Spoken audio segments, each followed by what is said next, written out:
And welcome back.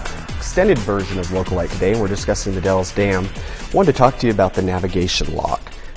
Or locks, I would think, but it's actually just a lock, right? And what happens, because obviously water's really low on one side and much higher on the other. How do you get stuff through there? Yeah, the lock, you're absolutely right. It's one lock.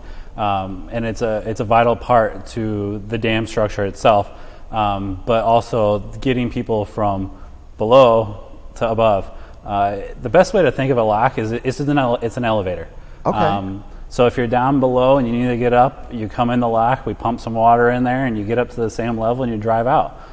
Vice versa when you're coming down. So if you come in and you need to get down, we just drain the water until it's level with below, and you drive right back out. It's just it's a water ladder is what it is. Okay. Yeah. So you simply just fill it like a bathtub. You just fill it up and then drain it out, and whatever's there, whatever that water level is in the lock is where the craft is going to be. And you can actually, people can, with their recreational boats, can go in, I understand. Yeah, exactly. I mean, most people think of locks of the barges and tugs pushing them.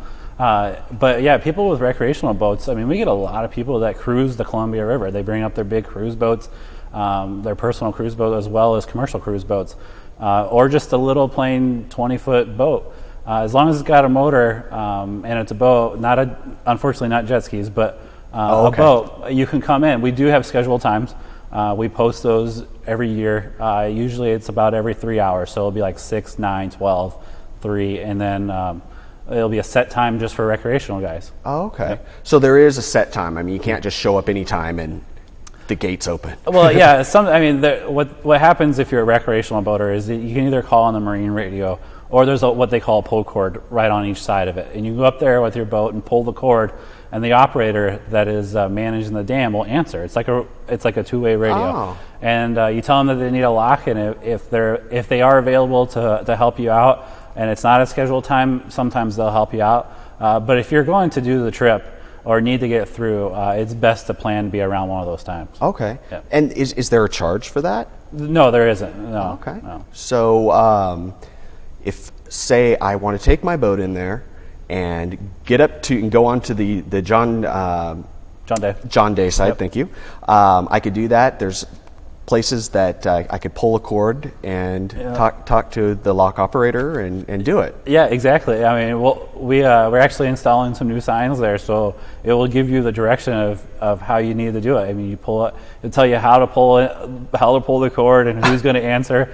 Or you could just do a little research, or give us a phone call out at the dam, and we can help you get past that. Okay. Yeah. Yeah, because it sounds like a pretty simplistic process, but yet it's you would think a very complex way to get through a dam, but it's not so complex. Yeah, it's pretty easy when you sit back and look at it, and it's fun if you ever get a chance to do it. I mean, when you're sitting down inside and you're at the bottom, if you're coming upriver and you're down below, I mean, you look up and you have these 120, 130 foot walls, and you're surrounded, and it's quite a sight. And then as you're vice versa, if you're going down, it's kind of like a slow elevator. But people on the cruise barges, they'll come out and sit on the deck, and they love it. Really? It's a slow, fun ride. It really is. But at the Dalles Dam, it takes a little bit. It takes about 45 minutes to do it. It's got about a 90-foot lift. Okay. So you're going to go from the bottom up to what we call a tail race to the top of the dam. It's 90 feet.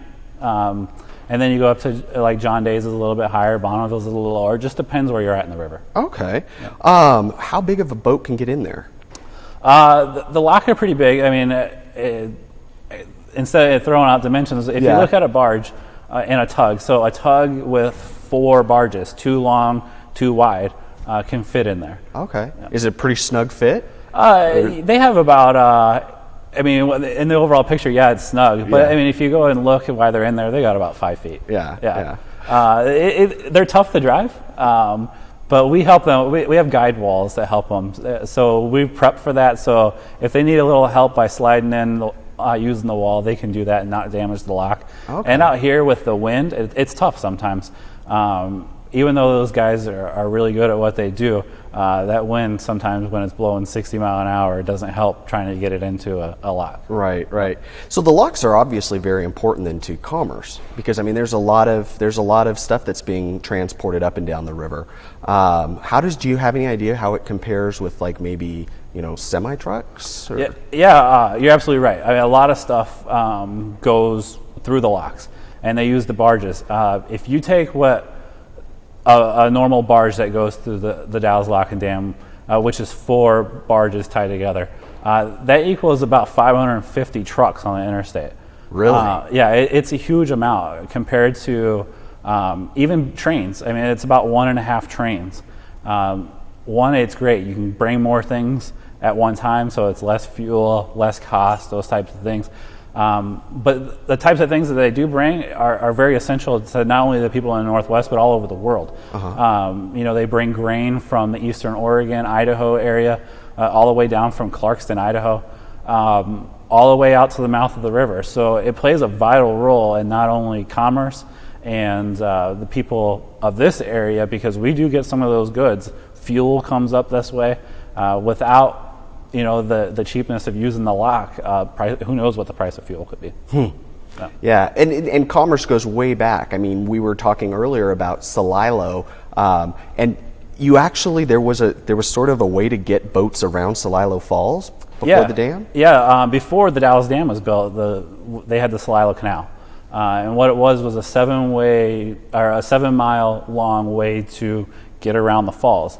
So it was kind of like a slow navigation lock. It wasn't a big a lift at one time, but you would see it. It would take, I can't remember the exact length of how long it would take to do it, over an hour. Okay. But what it was just a longer lock for people to get past the rapids of Celilo. So 7 miles, you said? Yeah. So the elevation just slowly crept up as you went. Yep. Interesting, very interesting. Well, obviously there's so much to talk about the dam, and we've got one more segment left, and I want to try and touch on some of the things that the dam does for the community and the importance of the dam. So when we come back, we're going to talk about that and also a little bit about the future of the dam and some of the projects they have going on. Be right back.